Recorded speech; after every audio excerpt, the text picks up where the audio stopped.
So I just wanted to make a video real quick about about a quote from Albert Pike that has always stuck in my mind, but has only recently started to make a whole lot of sense. Now, I think a lot of us have heard this quote before, and I really just hope it will contextualize some of the events we see unfolding before us. You know, with these mass shootings and this joke of an uprising of these cultural Marxists with their jazz hands. So I had to write it down on really low tech here. Didn't even have my stuff hooked up to a printer to where I could print it out. So we shall unleash the nihilists and the atheists and provoke a great social cataclysm, which in its bloody horror will show clearly to all nations the effect of absolute atheism, the origins of savagery and most bloody turmoil. Then everywhere the people will be forced to defend themselves against the world minority of the world revolutionaries, and will exterminate those destroyers of civilization and the multitudes disillusioned with Christianity, whose spirits will be from that moment without direction and leadership, and anxious for an ideal, but without knowledge where to send its adoration, will receive the true light of Lucifer, finally brought out into public view. A manifestation which will result from a general reactionary movement, which will follow the destruction of Christianity and atheism, both conquered and exterminated at the same time. You know, I've heard a lot of people go over that quote before, and, you know, I guess until maybe like 2016, it made sense for a lot of people to just sort of gloss over certain parts of it where, you know, Albert Pike is clearly stating that the leftist agenda will be seemingly defeated and outnumbered greatly across the whole world. But people kind of glossed over that, and they would kind of interpret it as the prediction of the victory of the extreme left, you know, and the establishment of the leftist utopia. And, you know, even now, people are so focused with the apparent threat put in front of them by design, propped up by the media and by all this censorship, where only the extreme radical left is allowed to speak freely in the public. And anybody with an even, you know, slightly rational perspective gets censored. And people seem to think that that is indicative of the direction the controllers are trying to take us in. But in reality, you need to think about the equal and opposite reaction to it, because that's what they're thinking about. When you squelch, you know, the dissent, and when you suppress it, when you only allow the most extreme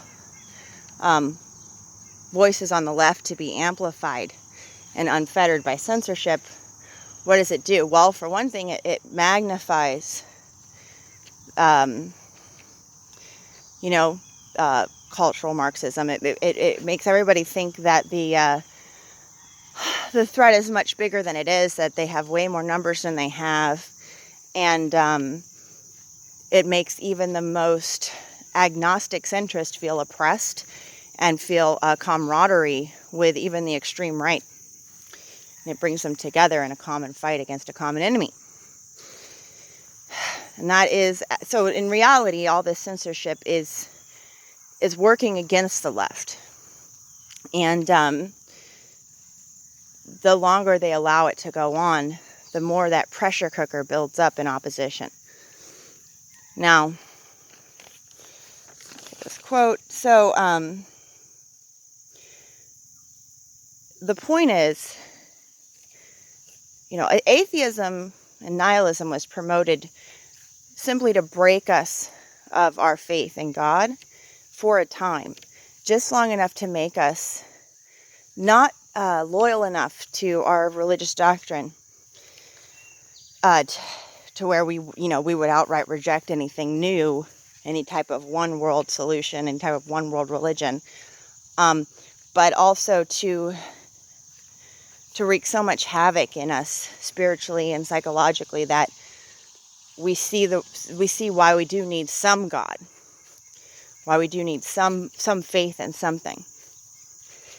And it looks to me like the way that they plan to unite the world is by giving us an organic threat against which, no matter who you are, a Muslim, a Hindu, just any a Christian, any sane, rational person, with a family could we could unite against it.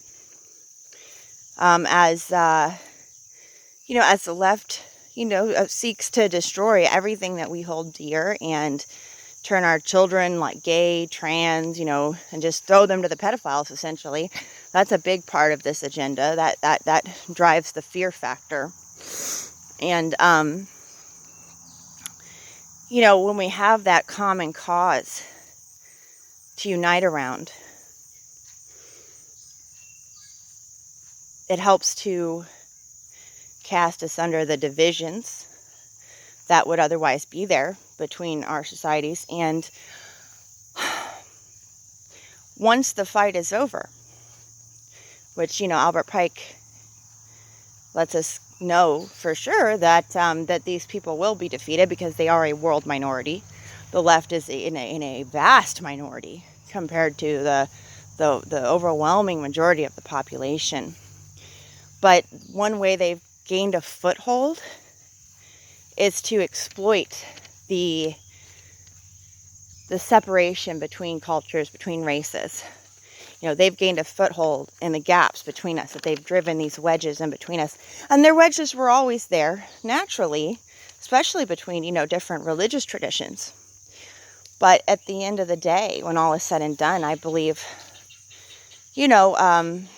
disparate religious, groups across the world, cultures, will see that separation as a weakness that these people exploited. And that will help to motivate everybody to want to come together under a common banner, because they will see the strength we had in numbers, that we all were able to unite around the common good of destroying this nihilist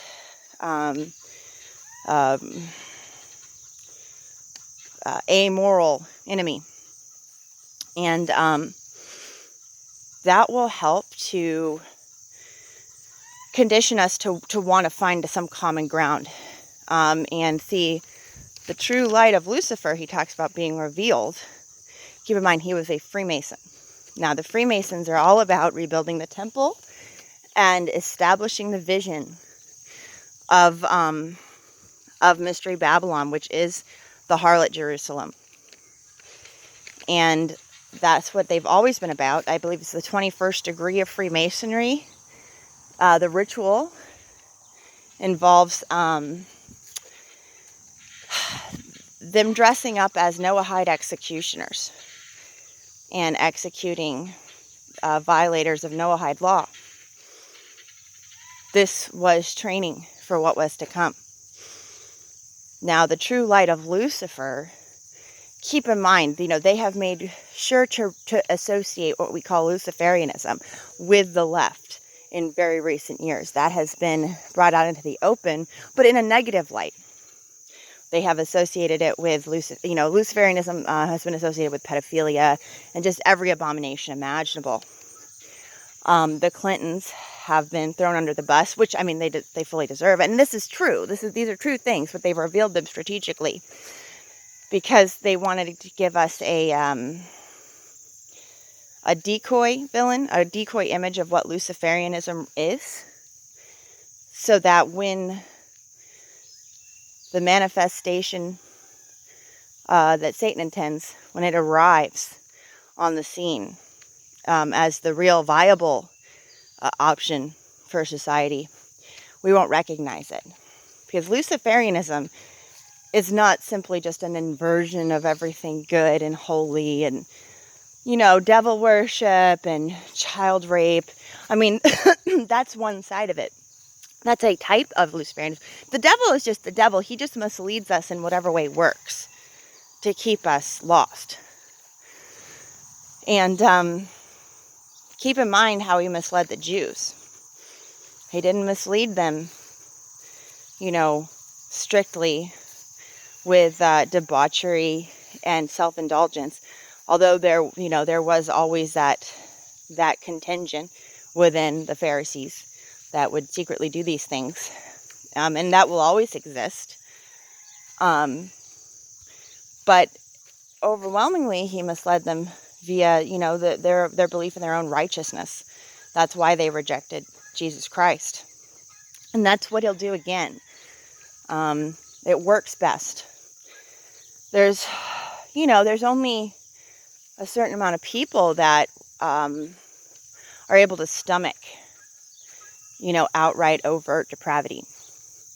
Most people are motivated by, they want to believe that they're good people. They want to believe that they're doing the right thing. And that is, that's the way to win the majority of hearts and minds in the world. And that's how he's always done it. Look at all the other religions. All the mainline world religions, even false Christianity. It all has the same gospel of being good enough for the eternal reward in one form or another. Earning it rather than receiving it by grace through faith alone. And if the way into man's heart was truly through, just getting him to descend into the depths of human depravity and cruelty and ritual sacrifice and cannibalism and all that, that's what the mainline world religions would look like, but that's not what they look like. They have a form of godliness, but they deny the power thereof. And I love that quote, and I've only recently realized what it really means. A form of godliness, denying the power thereof. Godliness would be, akin to righteousness, a form of righteousness in the name of God, but they deny the power thereof. What is the power thereof? The power to save us to the uttermost, apart from and in spite of our own works. The majority of the world, which believes in God, does not believe God is powerful enough or merciful enough to save us apart from and in spite of our own works. They believe we have to earn it or keep it in some way. The gift of salvation, whatever salvation looks like to them. And that's the true meaning of that quote. That's how to most broadly apply it. And, with these recent shootings, which, by the way, how hilarious. Like, I think in both the manifestos, I know, like in the El Paso shooting case, which, I don't put any stock in any of these things. I don't know if anyone died. I don't know, if the guy was even, if the shooter was even the shooter, I don't know, but let's just take it at face value for a second. Even though I think the El Paso guy was revealed to even have some leftist stuff in his manifesto, they're presenting him as overall, right wing. But so the Dayton guy, he's supposed to just be like an outright raging leftist in every single way, except what I think he's supposed to also be racist.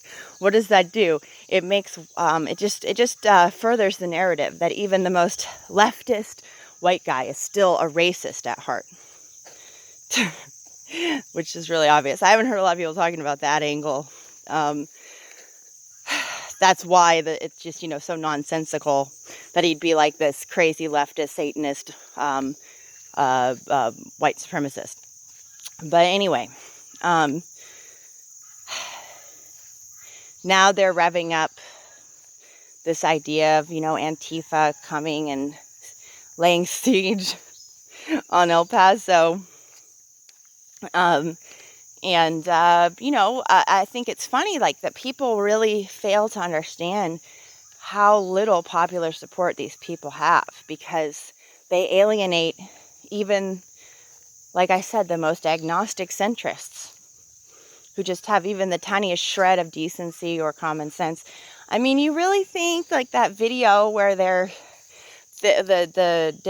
Democratic Socialists of America are, like, having this pathetic meeting where they can't even get through their talking points because people are raising their hands to whine about, sensory overload from, whispering and clapping. You think that's not supposed to just make people just hate these people? Just like, how much more, unlikable can you be? Because not only are you so entitled that you think you have this privilege to have absolutely none of your little ridiculous neuroses triggered, but you also think that you need to completely subject your will onto all of society. And and these are mostly white kids that are doing this. I know a lot of people have had their buttons pushed when it comes to racial tensions, but it's really, if any of the minorities get on board with this fight, it's going to be the really young ones. It's not going to be the majority of, like, blacks or Mexicans. I mean, have you met a black person or a Mexican? Black people are overwhelmingly Christian in this country. The vast majority of them report going to church at least once a week, praying daily, believing more than any white person, more than any Mexican or Hispanic person. They report believing for sure that there is a God. And they're overwhelmingly Baptist. All right? And yeah, a lot of them have been misled to where they have these, religious beliefs, but then they still fall prey to the race baiting. But you really think they're ever going to side with these assholes? All I've ever known black people do is laugh at people like that. And it's very scary to me that the younger generation, just coming up in their late teens, early 20s, early teens, they finally got into the black kids, where they finally made fools of the black kids, where they've got them doing all the things that we used to do, cutting themselves and, going goth and all that stuff. That took a long time, because they had, say what you will about black people, they had too much common sense for that, at least. White people were more prone to it, to that self-destruction just for the sake of self-destruction thing, which, really terrifies me. In fact, when I saw, the first time I found out Tekashi 6ix9ine even existed, I sobbed for like an hour in terror for the younger generation. I'm not kidding, I'm not exaggerating, I sobbed. I watched the Black Child video where he was like, Satan's new generation of slaves or something like that. A really great video, and I sobbed. But it was mainly because of Tekashi 6ix9ine, because it scared me so much. That's such a flaming, disgusting, repulsive. He's just everything disgusting that you can even imagine about youth culture rolled into one thing, and that he could actually, be popular among today's youth, especially among, young boys. He's, oh gosh, he makes my skin crawl. And anyway, but for the most part, people even in their 30s are never going to, be down with this crazy radical agenda. And I just don't see a race war starting to any large extent. I see a war against the left. And, I don't mean to sound like they somehow like they don't deserve it. They do. But I just want people to be aware of the real agenda behind it, because the end goal is not to establish some leftist regime over the whole world. The goal is to unite the world in the fight against leftists and to destroy Christianity and atheism in one fell swoop. Now, I'm still kind of confused about how they're going to do that with Christianity through this fight, but it seems to me, it could be in a backhanded way, because all that matters when it comes to Christianity, the only thing they really have to root out is the true gospel. Because Christianity without the true gospel is no Christianity at all. But it's the form that most people have always believed in, and it's works-based, just like everything else. Now, they have already done a good job of weakening people's faith in the importance of the deity of Christ, and that Christ is the only way to salvation. But I would hold that obviously the true light of Lucifer in its initial form will be the Noahide Laws, which will behead all the offenders, in the leftist camp, especially the LGBT community, and just all these people that are currently fighting so hard to censor everybody's free speech. Well, they're going to get what they asked for, but their free speech is going to go out the window too, and then they're going to have no rights, and they're going to have pushed everybody over the edge to where nobody's going to stand up for them when they're literally on the chopping block for being, how did he put it? Those destroyers of civilization.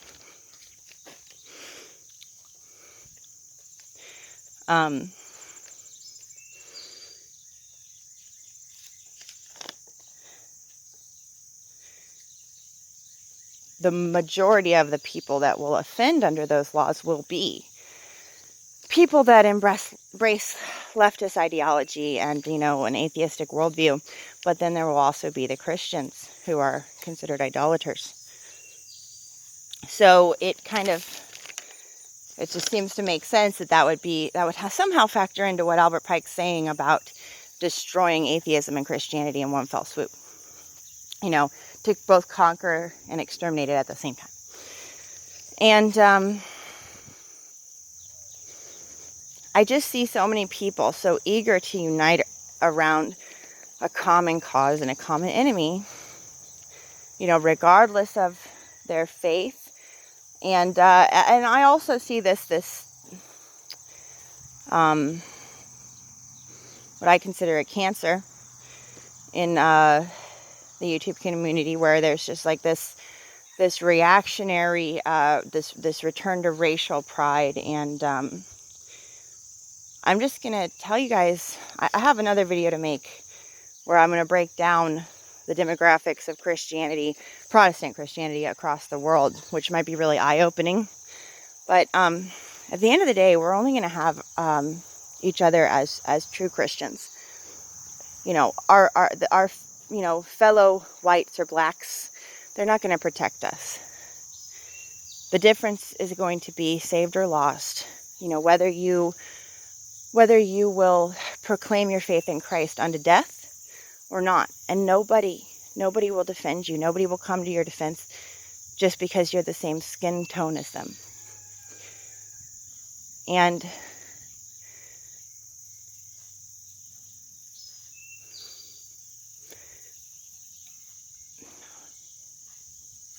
it just really kills me to see people misled down these roads where because the only way to do it, really, the only way to mislead somebody is if they don't even know the true gospel in the first place, because that's how a lot of people, that are getting into this whole white nationalist thing, they shrug off or dismiss the importance of, Christian unity. because they think, oh yeah, well, so what? I mean, this group and that group, they're supposedly Christian, but look at how they live, or look at what they, and they don't understand that among even, proclaiming Christian societies, the vast majority of those people are not saved. They don't understand the true gospel. You cannot look at their cultures as a reflection of the value, or lack thereof, of uniting around Christianity, because most of them are Christian in name only, including white society. But when you really know the true gospel, you know how rare a fellow saint is, because it's very rare to find somebody that's rested fully in the finished work of Jesus Christ for their salvation. Those people are precious, and they're the only ones that will have your back in the end. And at the head of all of this social engineering is Satan himself, and he knows man's heart, and he knows our weaknesses, and he knows how to push our buttons. And by castigating and ostracizing, for instance, white people on the basis of their race, he knows that the equal and opposite reaction will be, a return to racial pride. Just like with black people, the same things happened. It's really sad with whites and blacks in this country, especially because we are the heart and soul of the Christian America, that so many of us hold dear. And you can say what you want about demographic shift and everything, and I agree, but the thing is that, especially with black people, I mean, they've been here from the start too, and they didn't exactly volunteer, and yet they eagerly embraced,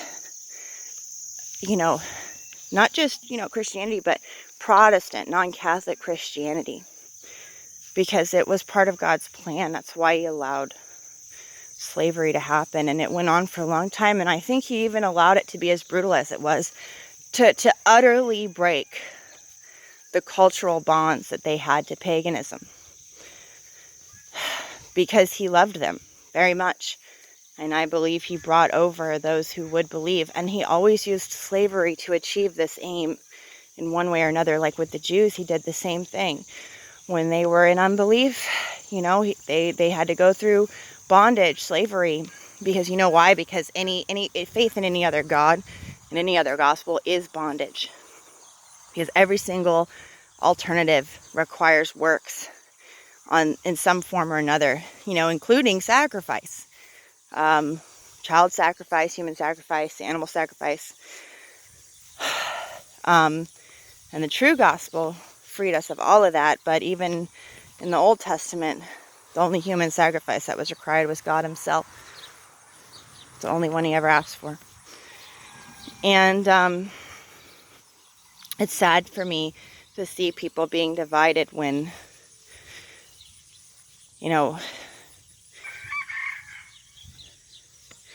what really matters should be the thing that unites us. And that's been, I think that was a strategy all along.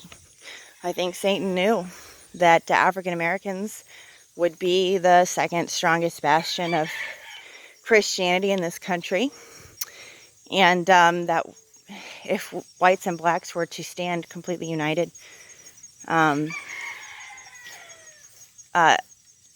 that cause, it would be all but, undefeatable. So he had to divide us from the start, and it's working, and it's really a shame. But I do think that it's only temporary. It's only just long enough for the leftists to be drummed up into enough of a problem that we'll all be inspired to unite against it,